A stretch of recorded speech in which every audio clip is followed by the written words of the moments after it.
Welcome to Deloitte Tech Talks. I'm your host, Raquel Buscaino, and I lead Deloitte's Novel and Exponential Technologies team, or our next team, where we sense and make sense of emerging tech. I couldn't be more excited because we are filming the special edition episode live from CES, that is the Consumer Electronics Show here in Las Vegas, and really excited because I'm here with a special guest, Deloitte's Chief Futurist, Mike Bechtel, and who is also an executive editor and sponsor of this year's Tech Trends 2025 report. So this special edition episode will focus on our Tech Trends 2025 and how we're seeing those trends show up on the show floor with change makers who are doing what's new and next in tech. So with that, Mike, welcome to the podcast. It's so great to have you. Raquel, thanks for having me. It's a madhouse in the best way here. Yeah, it's pretty great. Well, so Mike, this isn't your first CES, right? Right, facts. Yes, this is true. So what is making you excited about CES 2025 in particular? Well, over the last few years, you tend to see a hero technology emerge. And then as often as it emerges, it submerges, right? Part of trends is the risk of fads. But this year, I mean, it's all AI all the time, everywhere. And I think a glass half empty person might say, it's the mother of all fads. Raquel, I think what we're actually seeing is the most important information technology transition since the World Wide Web, right? We've got AI pure plays. We've got companies we've heard of now doing AI. It's AI everywhere. But what's kind of cool is it's showing up as ubiquitous, as everywhere. And in that way, it's going to be less of the hero story and more of the foundation that all these other interesting business stories stand upon. And so I'm not feeling AI fatigue. I'm feeling AI intrigue because it's really the rocket fuel for what's next in just about every sector. And in the report, and the main thing, you akin AI to electricity, where there's not a booth that says, XYZ now with electricity. That's kind of crazy. So I like your analogy here. You're saying it's pervasive, but you don't feel the fatigue because you see the impact of it. Well, there was a time, I'm old enough to remember when companies would slap the suffix .com on everything. I mean, you could have it's dogfood.com. Very successful company, by the way. I mean, they're magnificent eights. Right. We just forgot about it. But the thing is, even those companies eventually just went back to their roots. Not because .com didn't matter, because it was presumed. And so electricity, presumed. HTTP, presumed. And so 5 years from now, AI will be all over the CES show floor, but it probably won't be yapped about. It'll be presumed. Amazing. Well, should we get into our 6 trends? Yeah, our first trend, spatial computing takes center stage. So what does this mean to you in the context of CES 2025? So one of the things that we've seen over the long lens is that human-computer interaction trends towards simplicity. I mean, long before my time, believe it or not, computers were even more complicated than they were 20 years ago, right? To work a computer meant to have a PhD, to wear a white lab coat, and feed punch cards to a machine the size of a broom. Well, then it became, no, you don't need a PhD. You need to go to night school. I just needed a dummy's book, right? And I remember a woman on my team who looked me right in the eye one day and said, you couldn't imagine a modern technology needing so much as a book. Well, augmented reality, virtual reality, extended reality, spatial computing. When we think of it as heavy headsets, right? Computers on your face, you think that's not simple. But I'll tell you what, walking around the show floor and talking to clients around the world, what we're seeing is the headsets give way to goggles. The goggles give way to glasses. The glasses give way to contacts. And what we're going to find is, compared to carrying one or two, or God forbid, I saw somebody out there with 3 phones. A journalist carried 3 phones around. Imagine a world where you just paint pixels where you need them. Raquel, what we're seeing is reality itself is coming online. And it's not about the metaverse. It's not about an escape from the real. It's about zhuzhing up the real with the best of digital. Yeah. Yeah. That's incredible. I mean, that's kind of what I've seen walking around the show floor too, is in the past, there's been a lot of the XR, MR, the devices, the things you put on your head. I've been personally surprised by the amount that I'm seeing on everything besides devices on your head. Well, one of my favorite exhibits was advertising displays in a brick and mortar environment that were looking back at you to figure out, okay, approximate age, inferred gender, and then by proxy, using AI, what might your interest be? And then better yet, there's 13 of you, so let's show the best ad for this group of 13. And what I thought was, okay, A/B testing and optimization isn't new. We've been doing it on the web for 20 years. What's new is doing it on the side of a building. Reality itself is coming online. That's pretty hype. Yeah, no, I love that. I love that. Okay, so we talked about AI. Second trend is what's next for AI? Well, when we built this year's Deloitte Tech Trends, it was a clear conundrum. Do we have a trend about AI, or do we recognize that AI shows up in all of them? We did both, right? And so the what's next in AI trend recognizes that there's a whole set of emerging, not quite ready for prime time concepts that by the middle of 2025 will be the new normal. Multimodal AI. This is the idea that you give it a picture, you give back text. You give it text, you give back a picture, right? Music into video. There's going to be more to AI than just chat, and we're already starting to see that. They got multi-model AI. One of the big ahas we found in this year's report, and I see it all over the floor, there's more to life than one big chat box to rule them all, right? We saw companies delivering small language models on regular old laptops. Why? Because maybe you're a fire station in the middle of the mountains and you can't count on the internet behavior.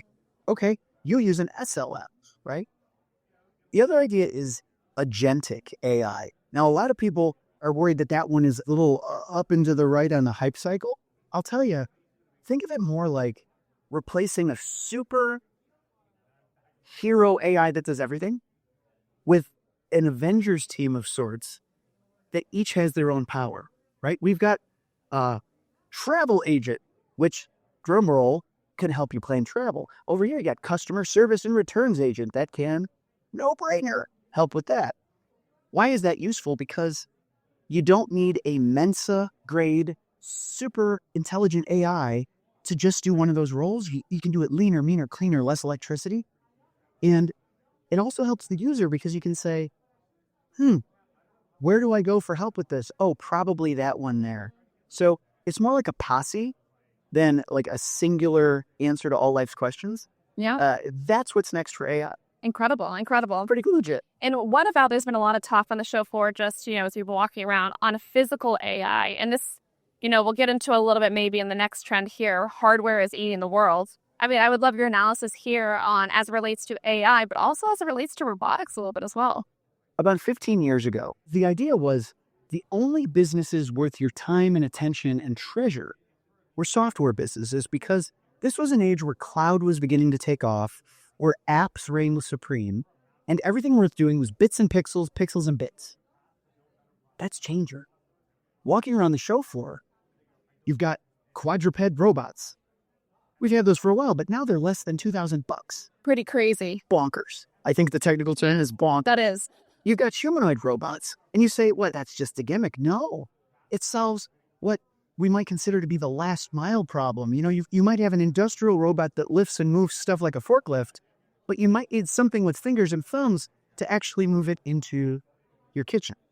And so you can think of it as a mashup between AI and the physical world, right? Call it physical AI, right? I like to think of it as, we've spent the last 3 years talking about mechanical minds. Look out. Here comes mechanical muscles. The world itself is going to get a lot more interesting when hardware takes center stage. Yeah, incredible. And I've been amazed by seeing the robotics and the difference even between last year and this year. I think in the number of robotics companies and also just the ability. So it's been pretty exciting to watch. Wild. Okay, so those were our first three trends. Our fourth one, these are our grounding forces, we call them in tech trends, because these are the no-brainer decisions you need to make. Right. First one is IT amplified.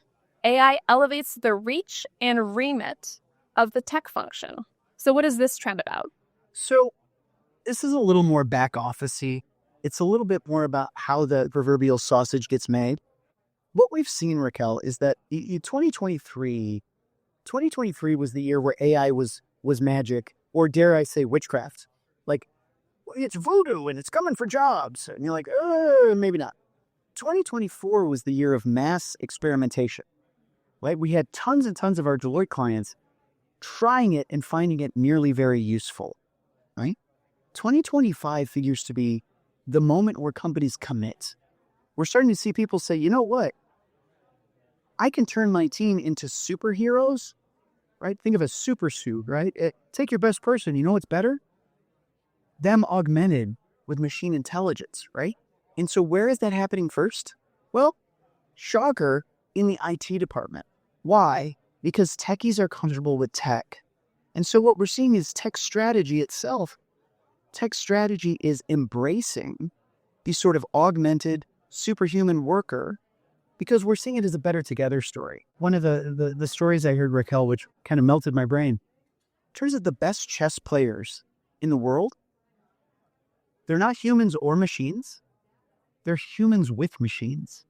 Call them centaurs. Like half Persian, half horse? Weird, but it gets the point across. What we're finding is some of the highest performing employees, centaurs, right? Great humans armed with great tools. That's IT amplified. Yeah.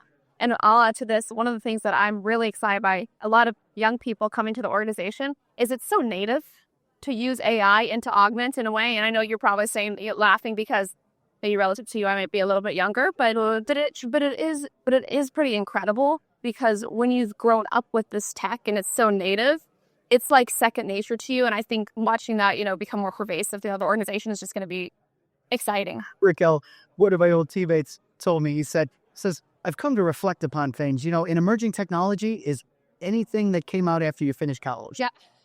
And so you're right. Perfect. There's a whole generation of people being like, why wouldn't I use a robot brain? Exactly. Yeah. Yeah. Amazing. Okay, so our fifth trend, the new math, solving cryptography in an age of quantum. Why is this year in particular a bit pivotal when it comes to quantum? So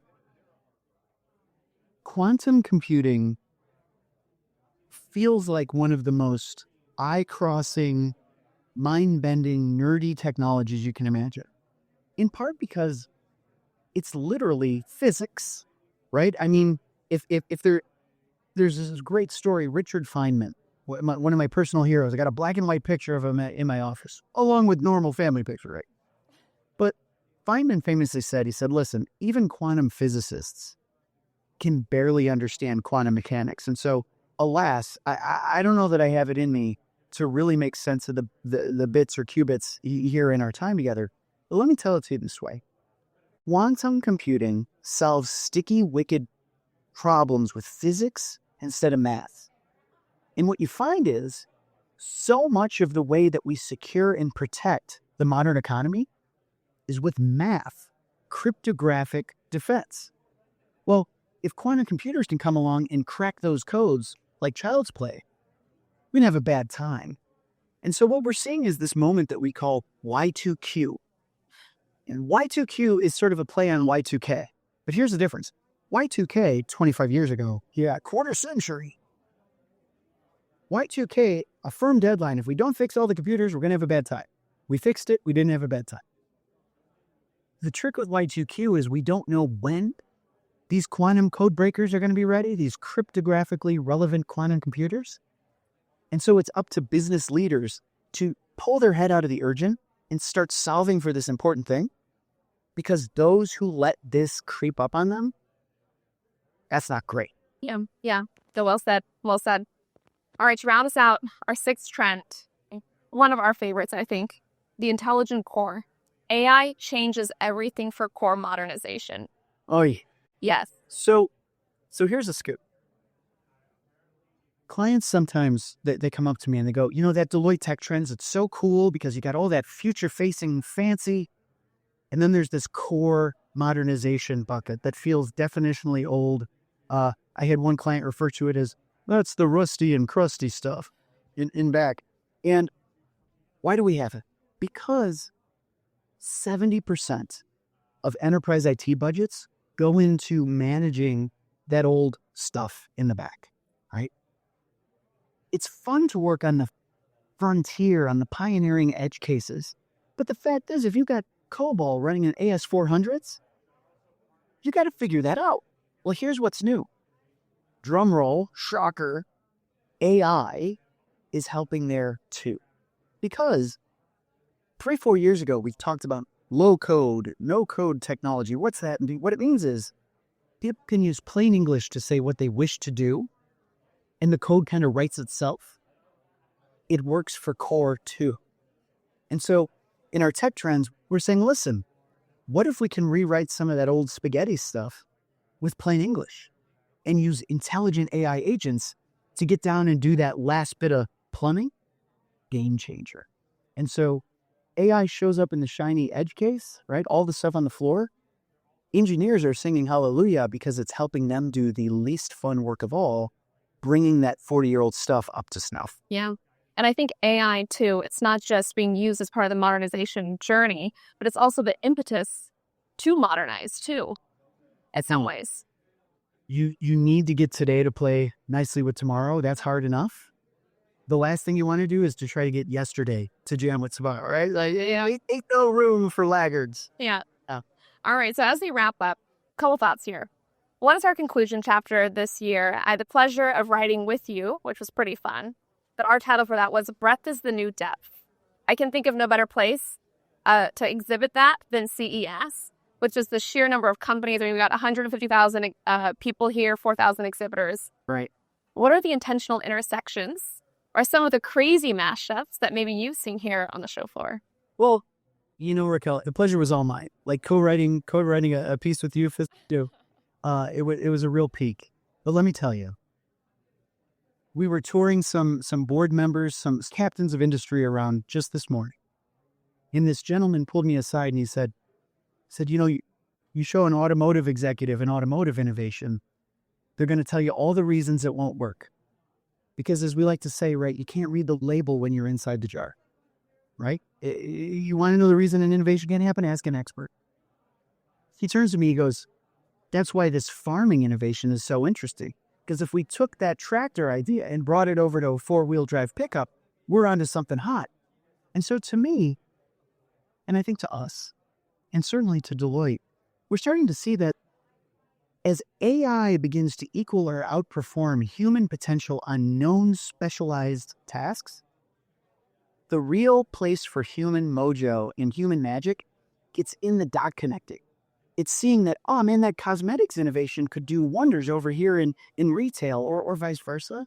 And that's why I love coming to CES, because like weather in Chicago, if this isn't doing it for you, wait 3 hours, it's a totally different scene.